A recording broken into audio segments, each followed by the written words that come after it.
week, another Giants embarrassment, losing 29-3 to the Chicago Bears, a team that the Giants hold their first-round pick. So really, in this one, you couldn't go wrong or you couldn't go right. Depends how you looked at it. I was rooting for Chicago for many reasons. Draft-wise, I still felt like Chicago winning was was a good thing, but you could certainly look at it different ways. And just also just to keep the overall pressure on the Giants in terms of, from a media perspective and for the chance that maybe somehow Joe Judge gets fired. I don't think he will, but losses like this certainly can't help his cause. So the Giants are it's complete ineptitude. And I know they are decimated by injury, no question. There is no doubt about that. Anyone would acknowledge that, but this is not even NFL level. This is purely embarrassing. The Giants today, from a team perspective, -10 passing yards. -10, yes. That is one of the worst. I think in the last 40 seasons, that was the bottom 5. As you'd expect, -10. Mike Glennon himself, 4 for 11 for 24 yards. So they only attempted 11 passes, and they were losing the entire game. They just ran the ball with some effectiveness. If you want to, Saquon Barkley, 21 carries, 102 yards, and his longest run was a 10-yard run. So he was sort of getting, a good amount of, 4 or 5 yard runs. But it didn't matter. The Bears easily had this game from the beginning. Giants receiving, this is all it is. 1 catch for 12 yards, Evan Ingram. 1 catch for 12 yards, David Sills. Kenny Golladay, 1 target. That's it. That is it. So, just amazing. Mike Glennon fumbled it 4 times, lost it twice. And the Bears had 4 sacks. They had 2 interceptions. Glennon was just awful. But not like Jake Fromm would be any better. Glennon and Fromm are terrible. The offensive line is terrible. As Billy Price was out with I think it was a personal issue. And so Matt Skura moved over to center, and I guess Ben Bredesen was the left guard. Just a true mess. It's a Bears team that isn't very good. They're about to Matt Nagy's about to get fired. Matt Nagy is about a week away from being fired, and yet they absolutely destroyed this Giants team. The Giants were 1 for 11 on third downs. Bears were 6 for 16. Bears didn't really need to do a whole lot, honestly. There was no need to, but it was easy.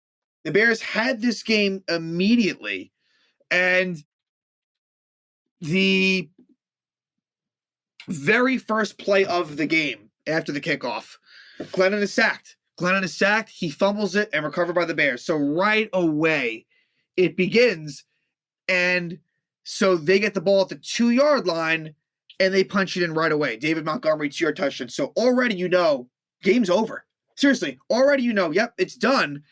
And then the next drive for the Giants, after a couple of decent Saquon runs, Booker was getting mixed in there as well. It is an interception as Mike Glennon, I guess this was actually the 1 pass intended for Kenny Golladay, intercepted. So right there, 7-0, Bears had the ball in Giant territory, deep in Giant territory. I'll also mention that Andy Dalton was the quarterback for the Bears in this one, as Justin Fields was out with an injury. Nick Foles won the game for the Bears last week against the Seahawks in a game that still upsets me. But in the next drive, the Bears score again as they go for it on 4th and 2 at the Giant 4, and it is Dalton to Darnell Mooney, 4-yard touchdown, makes it 14-0 Bears.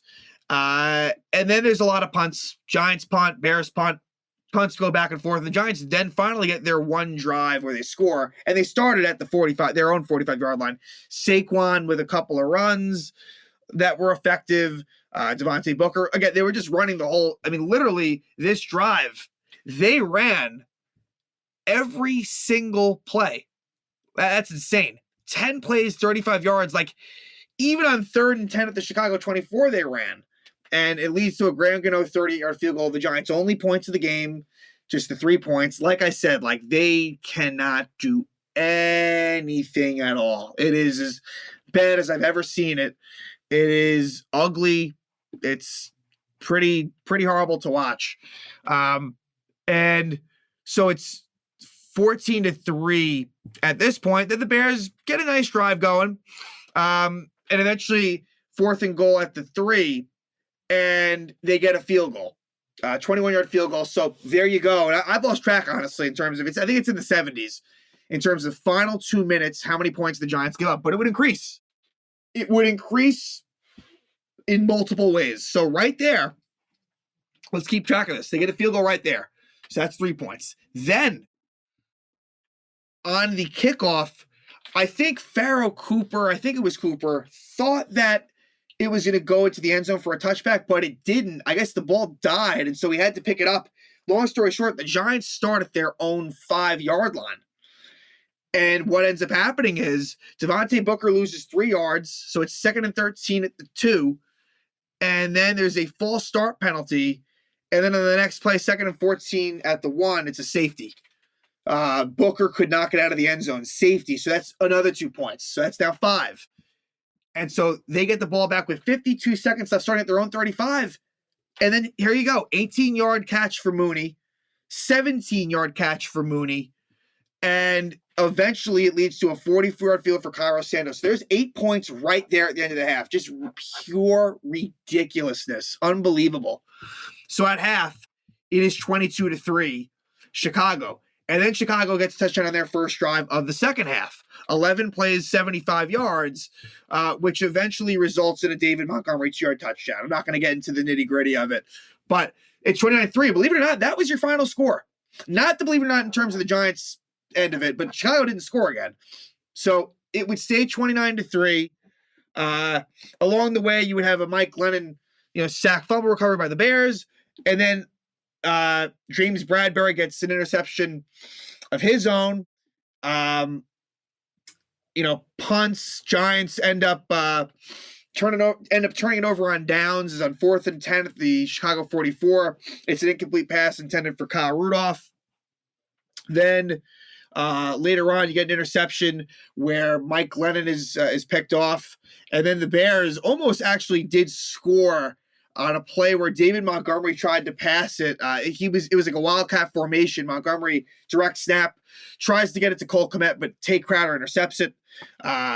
Doesn't really matter a whole lot. Giants, a couple of Saquon Barkley runs, finishes it off, and they lose 29-3. Just these games have been completely unwatchable. And so now let's move to next week. If you're a Giant fan, there's really no reason for you to be wanting them to beat Washington. And you could make the case up until that particular game next week where, okay, you could see wanting them to win. Because technically, they weren't even mathematically eliminated until after last week's loss to the Eagles, and that's an arch rival. I could absolutely understand as a Giant fan why you want them to win that game. And then in this Bear game as well, because we being the Giants, I wish I had some fucking saying what goes on with that team, but they really, the Bears, the Giants have the Bears' first-round pick, so I can understand there as well, where you'd want the Giants to win for that reason. But this Giant-Washington game, if you're a Giant fan, I've been doing it pretty much most of the season, and, that is something that's his personal choice. But it's in the Giants' best interest to lose to Washington next week, no question about it.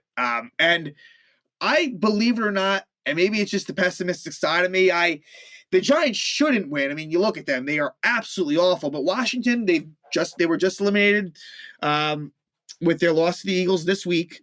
But still, if Washington puts out a semi-competent lineup, which with COVID and anything else, who knows? What I fear is that the Giants might put up a really good defensive performance and kind of just find their way to victory. Kind of like that Eagle win at MetLife Stadium earlier in the year. Kind of like that Carolina win as well. We can even go as far as to say the Raider win was kind of like that too, where the defense just plays out of its mind. If it doesn't, though, they should lose. If the defense doesn't play great, they should still lose that game. But I have my fears. And then also, it's the Bears at the Vikings. That's also a very important game, and to me, that's sadly kind of a coin flip. Vikings as well, recently eliminated. Kirk Cousins should be back from being out with COVID. That'll be very key. I would expect that Cousins would return. It's in Minnesota, but Chicago is playing better lately. That could go either way. And that's also a really important game for so many reasons. You got a Washington team against the Giants who they're 6-10. So their record is very close to the now the Giants can't catch them, but they have the same record as the Bears. And the Vikings, let's say the Bears somehow beat the Vikings, then the Bears and the Vikings would have the same record. So if you're a Giant fan, you really, among other things, there's definitely going to be a lot of scoreboard watching, but you really want Washington to beat the Giants and the Vikings to beat the Bears. If those two things happen, I'll be pretty happy. Again, that Bears-Seahawks result is upsetting, but at the end of the day,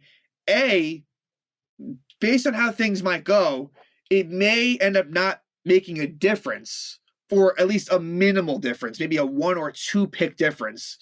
Hopefully just one. Probably not none, probably one, because Carolina, I think Carolina is going to lose next week.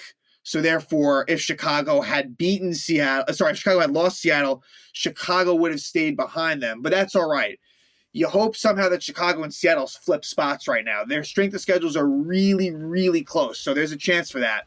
But yeah, if the Giants lose, if Chicago loses, you could at least take that into the offseason and see where it goes. But this Giant team is an absolute joke. It's going to be a while before this team gets good.